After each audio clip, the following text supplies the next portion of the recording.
Metroid Prime 4 will release in around 10 days, and like a lot of other people on the internet, I am very excited, but also very concerned and have a few concerns about the game. Of course, one of my biggest concerns, shared with so many other people, is the fact that this whole game might be potentially ruined by a new character and potentially a set of characters that are here to help Samus out, and one of those being Miles McKenzie. Now, I think the majority of people aren't necessarily upset that there are other NPCs, helping Samus through her journey. We've actually seen that in other Metroid Prime games before.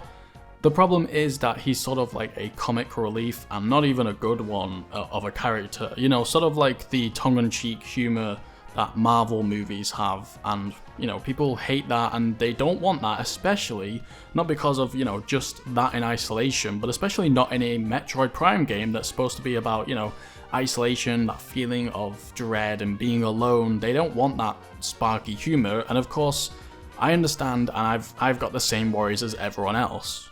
I do think there's some things to note here. Number one, I feel like this is a classic Nintendo move, which is to, we can never guess their next move. And of course, they're going to just throw something crazy. You never really get what you want all the time from Nintendo. They're always doing something odd and wacky. And this, at first, was like a complete shock. Like, how could they do this? But at the same time, when you really sit back and think about it, well, of course they were going to do something weird like this. Of course they were going to somehow upset the fans. They somehow managed to, with every game and every new game in existing, franchises, ruin something or change something and throw an oddball at us that we don't expect. And the other thing I need to talk about is it's not just Miles. There are other characters, I believe 5 in total, or I may have got that wrong, around about that number. There's 5 NPCs that will help Samus throughout the game, and Miles McKenzie is apparently at the start of the game, but is not confirmed to be all the way through, and is confirmed to be not just on his own all the way through. If he is, featured in the majority of the game, there will be other NPCs for us to interact with, and this is sort of, you can see it from two sorts of ways. Like, maybe these NPCs just get worse, Maybe they're just like Miles and they're just carbon copies of each other, just annoying little NPCs that we have to, drag along our journey, and all we have to do is go into settings and turn their volume off, which you can do, by the way. But there is sort of a positive potentially from this, and that is that the other 4 characters are great to hang around, and they do suit Samus and fit in this world and are terrified with us, and maybe, who knows, all of them hate Miles McKenzie too. But the whole reason you clicked on this video is not for me to talk about Miles McKenzie, it's for me to talk about my bigger concern about him. Like I said, I'm sure he won't be featured in the entire game, and like I say, maybe if he is, he's just the oddball that everybody hates, so it kind of feels a little bit better, has that weight off your shoulders. But I wanted to talk about something that might be prominent throughout the whole game, and that is the motorcycle that you have to, or can, ride. And that's kind of my problem with this whole thing. So when we were first introduced to the motorcycle, the motorbike, whatever you want to call it, Samus was riding through a desert, and it got, criticized for 2 reasons. Number one, just like Miles McKenzie, it completely breaks that, mysterious and dreadful atmosphere, right? You can suddenly see 360 all around you at the same time, like, you know where you are, everything's bright and vibrant. It breaks that illusion of being terrified in this isolated planet. The other thing, negative thing from that footage was it just graphically, it didn't really look that good. There were no like tread marks coming from the back tire. Everything was a little bit empty, and yeah, it wasn't that cool. It wasn't that big wow moment I think Nintendo thought it would be.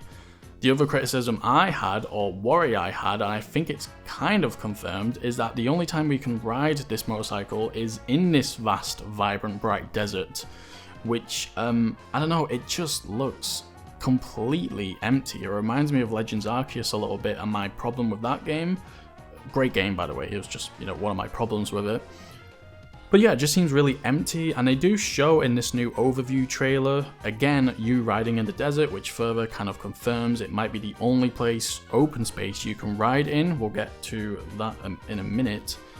But the gameplay they show of like you shooting enemies and like, I guess locking onto them just feels so just easy and pointless. It kind of feels like one of those like levels in a Lego game where you're riding a vehicle but you're not really in control, and every, you know, attack is just an auto lock on and effectively an auto kill. There's not much skill here, or, you know, thinking or strategy or panic. It's just, oh yeah, I've pressed a button, I've auto locked on that, there's no way my missile can miss. You know, it just feels like a sort of like a mini game that doesn't really add anything to the gameplay. They also mentioned in the same overview trailer that we saw more motorcycle footage in, that you will need to use your motorcycle in order to break these green crystals that allow you to power up.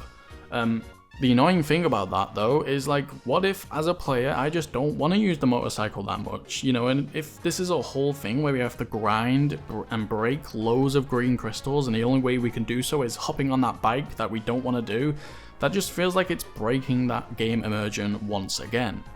But onto my actual main problem with the motorcycle. Okay, it's not this open space desert that we keep seeing over and over again.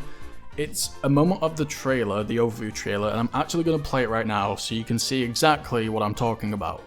Plus, if Samus is in a location where she can ride Viola, it can be summoned instantly. And by dismounting, you'll return to a first-person perspective to continue exploring.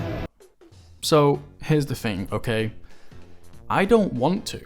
I don't want to, even if possible, be able to suddenly break the, you know, first-person shooter immersion. Part of the art of Metroid Prime games is the ability to sort of not be able to see fully your surroundings. Your field of view is quite tight, and you know, you really need to be turning and constantly moving around you to see if danger is around the corner, and not being able to see is part of why, you know, that game is so good, that game series is so immersive. Now, the trailer does mention this isn't every part of the game. You can't just hop off, you know, the first person and hop onto the motorcycle at any point, but it does say in available areas. And my worry is, let's just say, I feel like it's fair enough to say, let's assume half of the game is, you know, these areas where you can activate the motorcycle. Well, again, why is that an option? And I kind of hope it's turned off.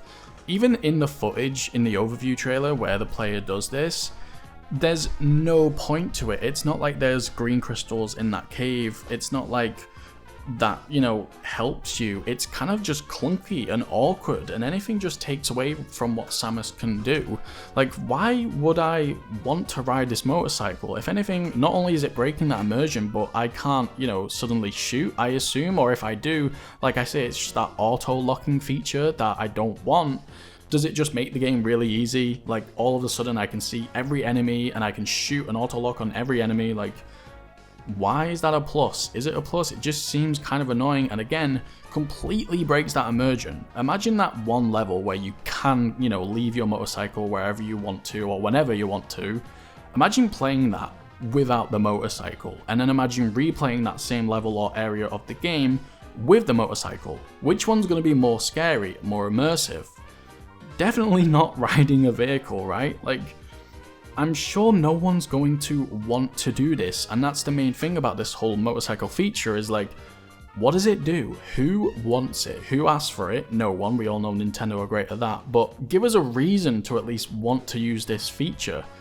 An annoying NPC that I can just mute is one thing, you know. I'm not that bothered about it, and I assume Miles won't be throughout the whole game.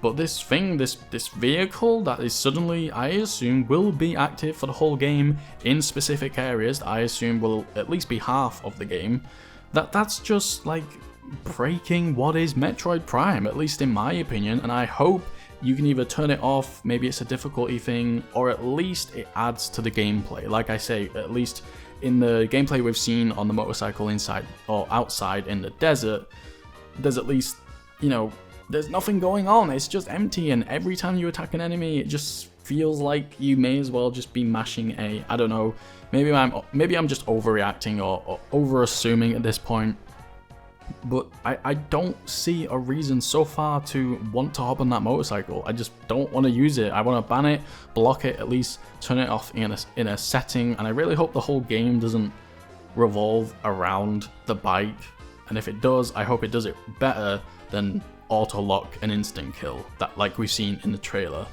But maybe I'm completely out of touch here. Let me know in the comment section below. Subscribe, because that means way more than you probably think it does, and have a nice day.